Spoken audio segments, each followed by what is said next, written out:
সুপ্রিয় শিক্ষার্থী বন্ধুরা, আমিও তোমাদেরকে বলেছিলাম যে তিনটি দরখাস্তের কথা। তিনটি দরখাস্ত হচ্ছে উক্তুব তলাবান উক্তুব তলাবান বিল আরাবিয়াতি ইলাল মুশরিফিল মাদ্রাসাতি তাতলুবু মিনহু রুখসাতি লিসালাসাতি আইয়াম। দুই হচ্ছে উক্তুব আরিজাতুল বিল আরাবিয়াতি ইলা মুদিরিল মাদ্রাসাতি তাতলুবু মিনহুল ইজাজাতি লিমারিজিকা।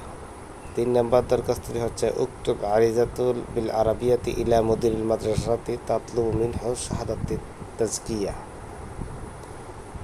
এরপরে রচনার কথা বলছিলাম, এখানে 4টা রচনা আছে। 4টা রচনার যে কোনো 3টে রচনা একটু ভালো করে দেখে গেলে হবে। প্রথমটা হচ্ছে আল ইসলাম উদ্দিন কামিলুল হায়াতি। এটা সুন্দর করে ভালো করে স্টেপগুলো মুখস্থ করে যাবা, সুন্দর করে বিবরণগুলো লিখবা, তাহলেই আশা করি এখান থেকেই কমন পড়বে। 2 নম্বর হচ্ছে কিমাতুল ওয়াক্তি। 4 নম্বর হচ্ছে ফাজিলাতুল ইলিম।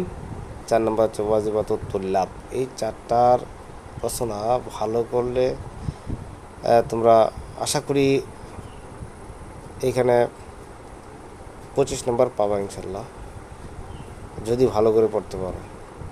তো ভিডিওটি ভালো লাগলে লাইক, কমেন্ট, শেয়ার এবং সাবস্ক্রাইব করো, আর এগুলো একটু ফলো করো, তাহলে হবে ইনশাল্লাহ। তো ভালো থেকো সবাই। আসসালামু আলাইকুম।